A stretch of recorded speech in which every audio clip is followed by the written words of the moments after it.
So, hello everyone, I'm Philip. It's been a couple of years, but I've been roped into giving the opening talk again. This is the 12th edition of FOSDEM, and this year we actually have a second building where Tias is pretending to be me and giving this exact same presentation, but without a couple of subsections. So I'd like to welcome you all to FOSDEM, but before I'm allowed to welcome you, I should say something about this building we're in. It doesn't belong to us. We just borrow it for the weekends. It actually belongs to the Université Libre de Bruxelles, which is one of the many universities in Brussels. And this gentleman owns it, and he would like to talk to you for a couple of minutes and tell you about it.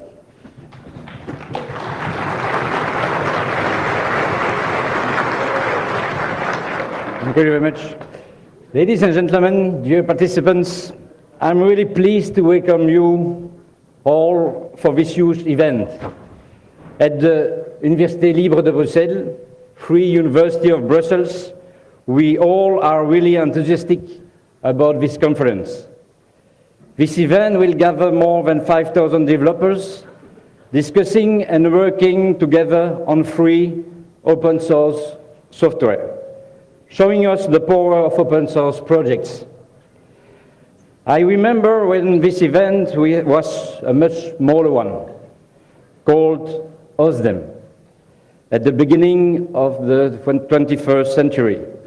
At that time, many of our professors didn't understand the importance of that initiative. I remember one colleague of mine, I will not reveal his name, calling this gathering, I quote him, programming under marijuana form. All the open source defenders will then find themselves one day confronted with this kind of contempt. However, just looking at the list of key speakers of this conference clearly demonstrates the seriousness and usefulness of open source software and technologies. All the major firms in the IT sectors are now developing open source departments. Free open source software allows technological development that can be matched with by the paid teams of huge firms. Android and its Linux kernel is a common example, but there are thousands of others. From the Firefox web browsers to more complex specialized programs.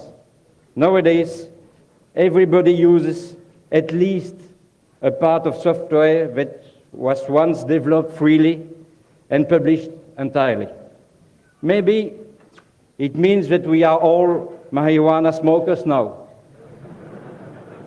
From the CEO of IBM to the university teachers. More specifically, open source software and technologies are necessary to develop universities, research, and education. However, the universities sometimes tend to underestimate this crucial need.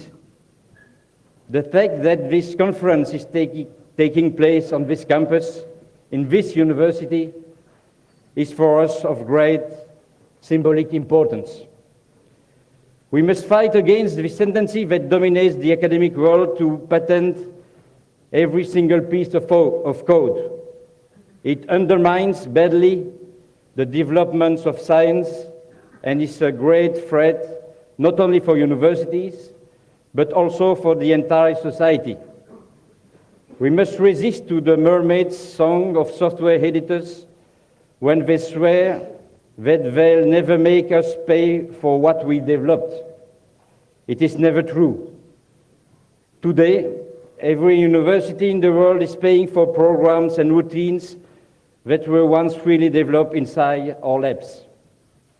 In other words, universities are using public funds to pay private firms owning publicly funded patents.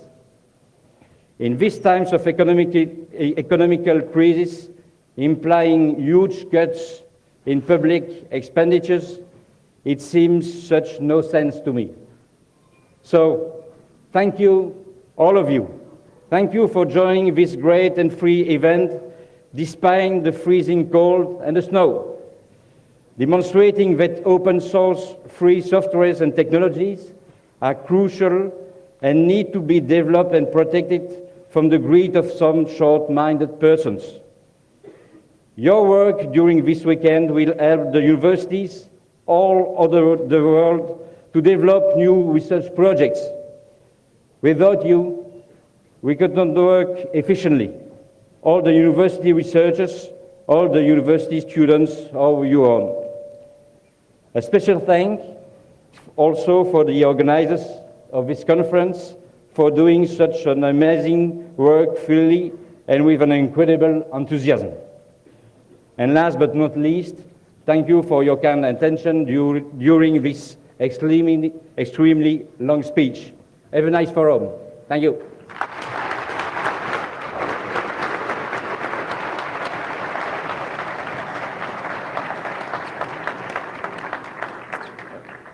Thank you for the kind words. I also remember about 10 years ago, the same person.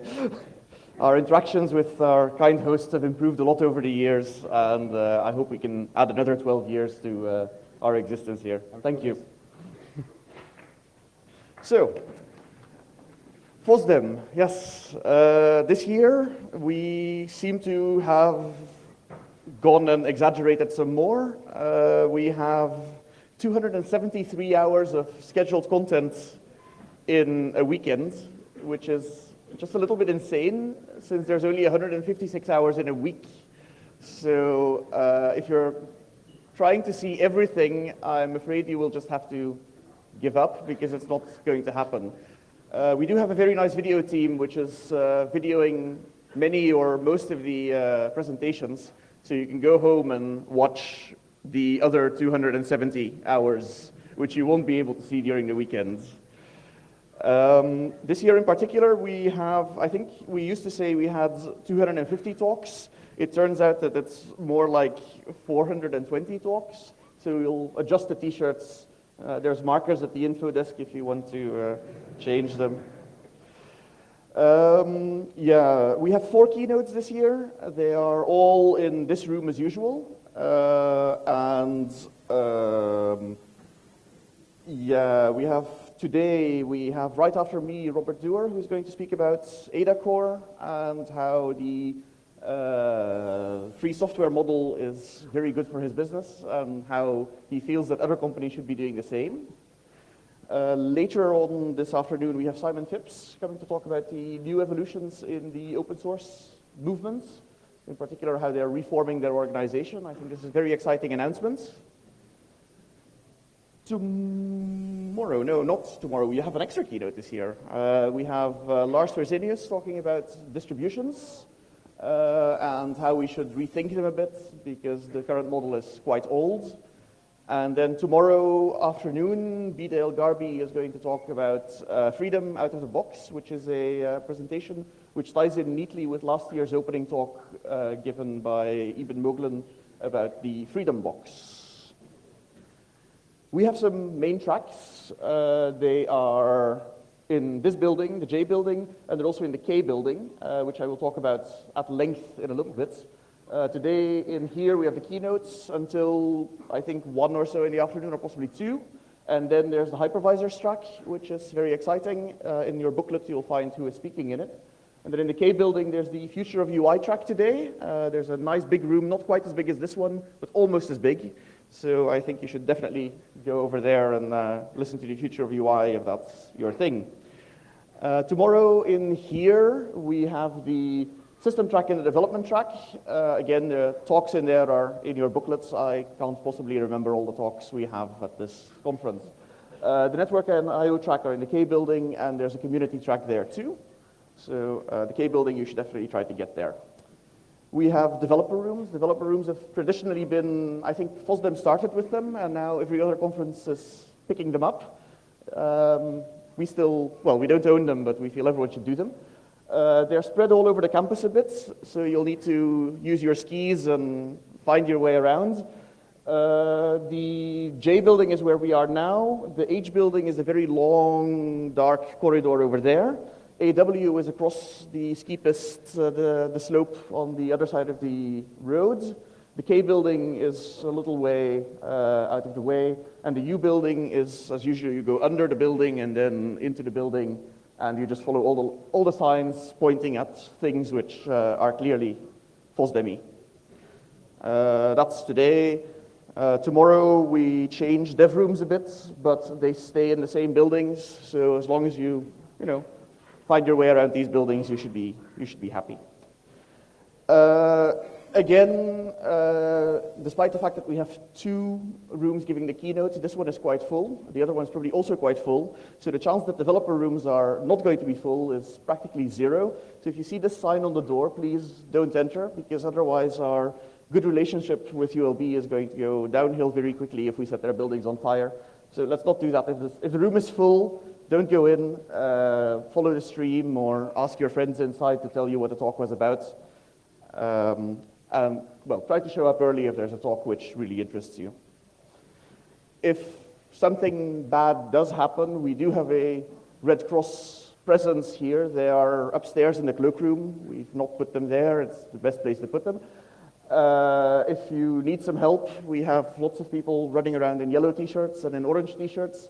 They can, well, if you need carrying, they can probably carry you, but if possible, try not to hurt yourself too much. But if there's a problem, we could probably help. So I'm not sure if anyone passed the info desk. Lots of people tell me they haven't found the info desk. It's over there somewhere, and we have nice booklets, and someone promised to give me one, but I haven't got one. It tells you everything you need to know about FOSDEM. It's portable. You can carry it around with you, much like a laptop, but it consumes no power, so it's unlikely to run out of battery. If you need to know where something is happening, there's a nice map on the back.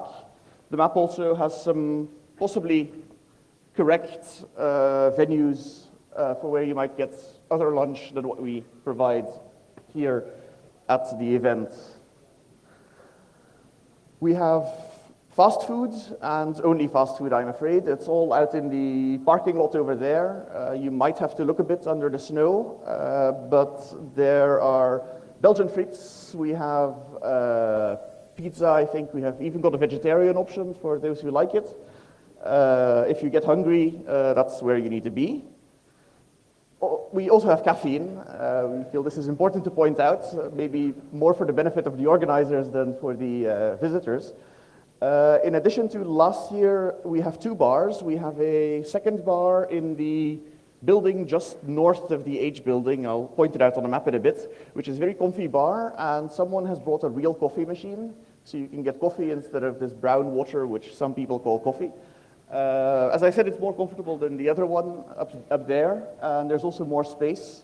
So if that one looks full, just plow through the snow, and there's coffee at the other end as a reward. So that's, not sure if my pointer, that's actually here is the place. So I mentioned we have a new building this year. I should point out that there's a number of ways to get there. You are here. The other building is there. You might find it tempting to go this way through the car park. If you do this, you will fall and break something. So don't do that. So go out the front, either go outside the building or go through the H building, and then you can go through the bar here, stop for some coffee on the way, halfway, and then wander across to the K building. And the entrance, there's 2 entrances. There's one upstairs, where the arrow is not, and then there's one downstairs where the arrow is. If you like a long walk, you can walk to the end of the building and then walk around there. There are signs. But I suggest you stop halfway for a coffee. That's good for you. This building is all new. We haven't had it before. So we put a new info desk there. They don't have t-shirts. The t-shirts are all at the H building info stand where they usually are. But we do have stands up there. We have 2 sets of stands. We have the stands on the ground floor of the building, which is just beyond the info desk and on the back. And then on the second floor, or, well, the first floor, which is labeled the second floor, there are more stands behind the auditorium, and there's also a couple more entrances. So if that room is really full, try to use all the exits rather than clogging the really tiny one downstairs only. There's also a second and a third floor, which are labeled third and fourth floor. This map is actually 90 degrees rotated with respect to reality. Walk upstairs, you will wander on the right, and then on the left are 3 rooms, and those are the developer rooms marked K.3 mumble mumble and K.4 mumble mumble. But the building only has 4 floors, so you can't go higher than 3, which is labeled 4. Important things, I see a bunch of laptops, but you probably found out already. We have network availability. Of course, it has IPv6 for those who have still not gone IPv6. We also have legacy connectivity. ULB has kindly provided us glass, which runs between the buildings, and we make use of it. Belnet has very kindly let us use their uplink. They are the Belgian academic network, and Cisco shows up with this huge truck of hardware to make all the bits go into the cables. So use the network. Last year, nobody used any bandwidth, so try to download some Git repositories, mirror GitHub on your laptop. Use some bandwidth. Use some IPv6 bandwidth, that's very important. The video team are the people behind you waving at you. They've asked us for more volunteers because they have more cameras than they know what to do with. In particular, they're looking for video operators and mixer operators. If this is something that excites you, you should talk to the gentleman in the hat or any of the people who look like they might have something to do with video. You can also prompt them on IRC, and they will be happy to hand you a camera and make you do something. Finally, last but definitely not least, FOSDEM is a free event in the sense that you can show up and pay us nothing, and we entertain you for a weekend and give you 273 hours of content. These are the people who pay for all this. Lots of familiar names there. O'Reilly has been our main cornerstone sponsors for years. Josette has books with her again. Please don't make her go home with her books. She doesn't like that. So go out and buy some O'Reilly books. I'm sure you have some room on your bookshelf. The Mozilla Foundation I will talk about in a little while. They have given us lots of money, and some other people too. And then all these other fine sponsors, Google, I think everyone knows. They asked me to point out that there is a Google Summer of Code again this year, and you will find people with Google t-shirts wandering around who would love to tell you more about it. So I'm sure we have some Summer of Codes alumni here. You know what the deal is. If you want to do it again, go and talk to Carol or to another Googler. Who else is on here? Cisco and Belnet obviously providing our network. Linux Professional, they are doing the exams again. If you have signed up already, they should have told you where to go. If you haven't signed up already, they are bringing some extra exams. So if you just turn up before an exam session, they're all listed in the booklets. You will be allowed to take the exam last minute. Qualcomm and Riverbeds are both technology providers. They provide fancy equipment for people with networks and people with small networks in their pocket. And then Codeflex is Microsoft's open source repository. They also host open source software, a bit like GitHub, but different. HP has hardware. They've given us money. They were planning to give us gadgets, but that didn't work out this year, unfortunately. But thank you to all our sponsors. We love you. We'd like to hear from you again next year, or you'll hear from me again next year. Mozilla was a bit special this year. They did a program, the Mozilla Foundation did a program of grant giving, and suddenly we were quite surprised. Money turned up in our account from France. We were looking for a name, or did we send an invoice without remembering? We sent some emails out, and it turns out Mozilla has kindly given us some money. They've also given some money to these other organizations, and it's a very nice program of grants, and we hope that the other recipients enjoy this grant as much as we do, and we'd like to thank Mozilla in particular for their contribution. I think Tristan is somewhere hiding. There he is. So thank you. I think, yes, give the sponsors an applause. Thank you very much. And I think that leaves me out of exciting things to say, which gives you 10 minutes to caffeinate and gives me 10 minutes to get Robert's laptop working, and then I will hand over to the keynotes. Thank you.